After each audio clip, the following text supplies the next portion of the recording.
안녕하세요. 연구 지향형 비교과 프로그램 루키 리서치 프로젝트에서 학습 관련 민간 자격증 현황에 대한 탐색적 연구팀으로 활동한 중등특수교육과 3학년 손예은입니다.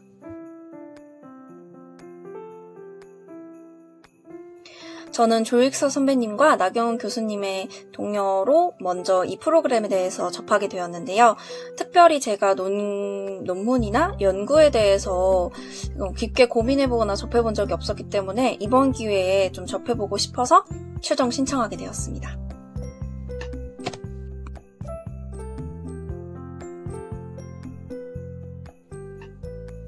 (1년) 휴학 후에 복학한 저로서는 논문을 떠올렸을 때 굉장히 어렵고 제가 이해하기 어려운 정보들이 있는 글이라는 선입견이 있었고요. 특히 논문을 특별히 활용해서 레포트를 쓰거나 이런 게 저한테 습관이 되어 있지 않아서 논문을 많이 접해보지 못했습니다. 저희 팀에서 택한 논문들은 굉장히 많았는데요. 두 가지 형태로 좀 나눠볼 수 있었습니다. 첫째, 이 프로젝트 주제를 선정하게 된 계기와 연관되어 있는 논문들입니다.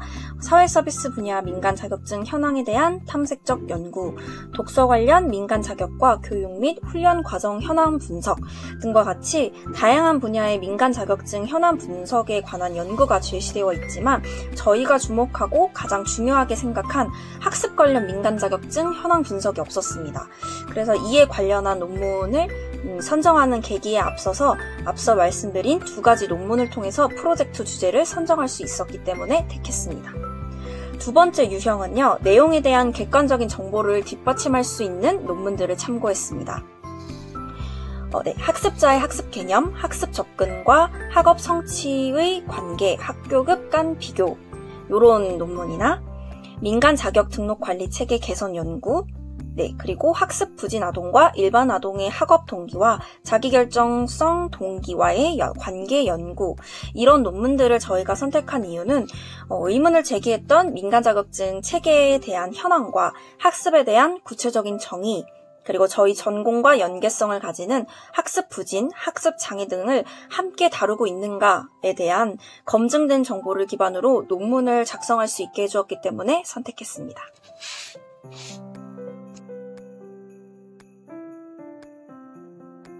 가장 어려웠던 것은 논문에 대한 선입견과 장벽이었습니다. 논문은 어렵고 학부생이 접근하기 힘들다라는 인식이 저 안에 있었기 때문에 사실 논문을 처음 접했을 때도 이 논문을 어떻게 해석해야 될지, 제가 이 논문을 맞게 이해하고 있는지에 대해서 계속해서 고민하고 어렵게 느껴졌던 것 같습니다.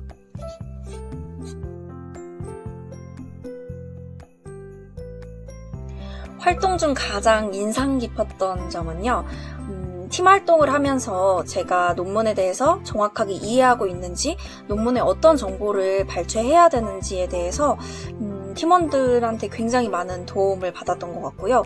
또 제가 분석한 정보들이 팀원들하고 얘기를 나누면서 더 좋은 의견에 반영됐을 때 굉장히 뿌듯함도 느꼈던 것 같습니다. 그리고 논문에 대한 문어체나 이런 것에 적응을 하다 보니까 논문의 대략적인 구성이나 이런 것들을 많이 알게 되었고, 나중에는 제가 가장 어려워했던 논문에 대해서 저희가 필요한 정보들을 선택적으로 발췌할 수 있는 능력이 제 안에 생겨서 굉장히 뿌듯함을 느꼈던 것 같습니다.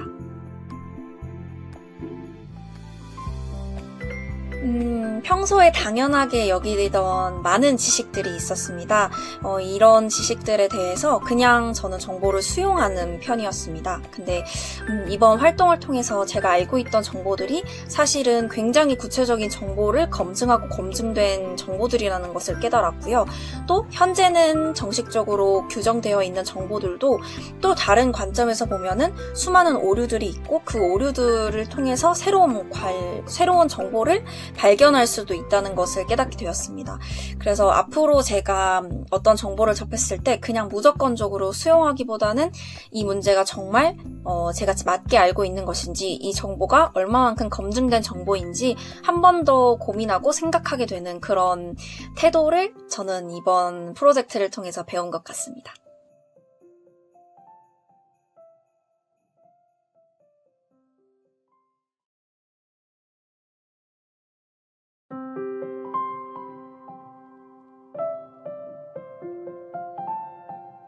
안녕하세요. 이번 연구 지향형 비교과 프로그램에서 수상을 한 팀의 조원 중특수교육과 이미림이라고 합니다.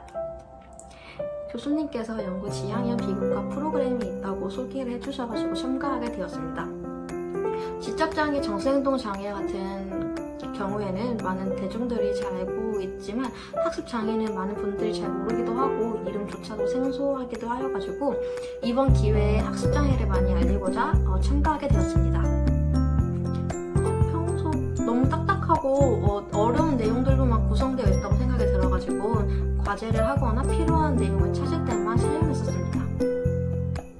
나경은 교수님의 DSM-5에서 특정 학습장애 진단 기준을 보다가 국내 학습장애 학생 선정의 중요 시사점이라는 논문을 선정을 하였고요. 이 논문은 이제 학습장애를 잘 설명하고 있고 앞으로의 방향성도 잘 제시가 되어 있어가지고 선정을 하게 되었습니다. 제가 특수교육을 전공하고 있지만 학습장애는 진단 기준이 까다롭기도 하고 그 내용이 너무 깊게 들어가면 정말 한없이 깊게 들어간 내용이어가지고 정확한 정보를 어느 정도까지 소개할지 그 기준을 잡는데 어려움이 있었습니다. 저희들의 노력이 모여가지고 하나의 좋은 결과물로 이루어졌다는 게 너무 인상 깊었고요. 또 인포그래픽 만드는 작업조차도 이번에 처음이었기 때문에 새롭고 보일 점이 정말 많았습니다. 장애인식 이해 프로그램의 중요성을 알고 있었지만 어떤 방향으로 어떻게 소개를 해줘야 될지 생각은 하진 않았었는데 이번 기회에 비전공자들에게도 어떻게 장애를 설명하면 좋을지 생각해보는 좋은 시간이 되었습니다.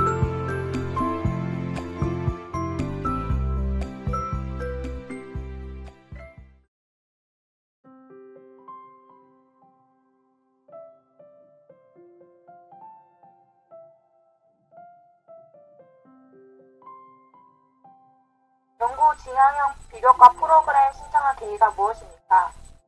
비교과 프로그램을 통해 평소에 볼 수 없었던 전공 교수님의 논문을 보고 공부할 수 있는 기회라고 생각했습니다.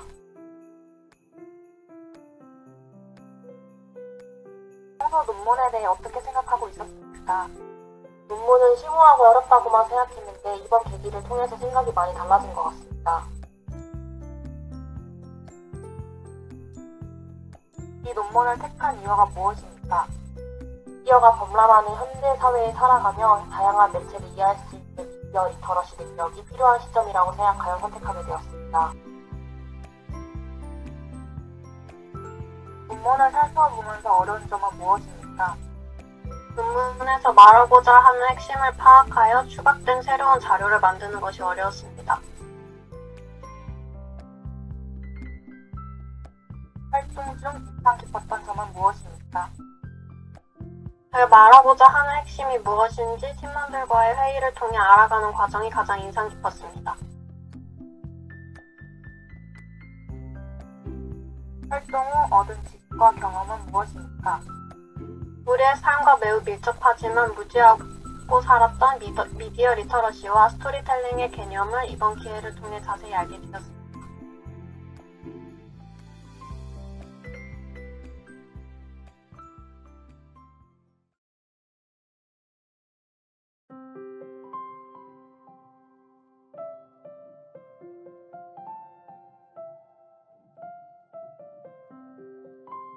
동아리 활동 중 담당 교수님께서 동아리 활동하고 비슷한 프로그래밍이 있다고 추천을 받았고 저희 동아리가 인공지능에 관련한 학습 동아리였기 때문에 좋은 기회라고 생각하고 참여하게 되었습니다.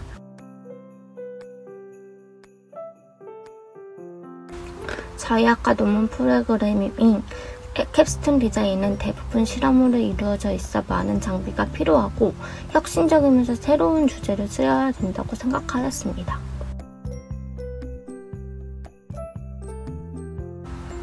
저희 논문은 태양광 발전 예측을 인공지능 기술을 적용하여 데이터를 분류하고 분류한 데이터로 예상 지점을 구하는 코드를 연구하였습니다. 동아리 활동 또한 인공지능을 학습하는 동아리였고 저희가 주 강의인 전력과 관련 있는 논문 내용이었기 때문에 선택하게 되었습니다.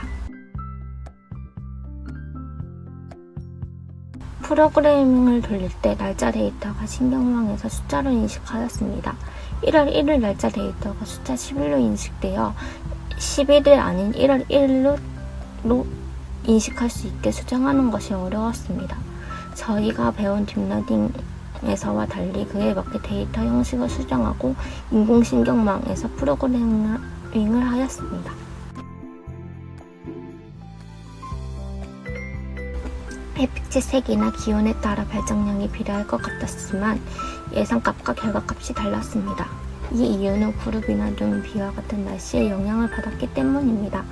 태양광 결정에서는 기온뿐만 아니라 날씨도 영향을 받는 것을 알게 되었습니다. 인공지능 신경망에 대해 많은 지식을 얻게 되었고 어렵게 느껴졌던 논문이 막상 작성하니 특별한 장면이 없어서 작성할 수 있다는 것을 알게 되었습니다.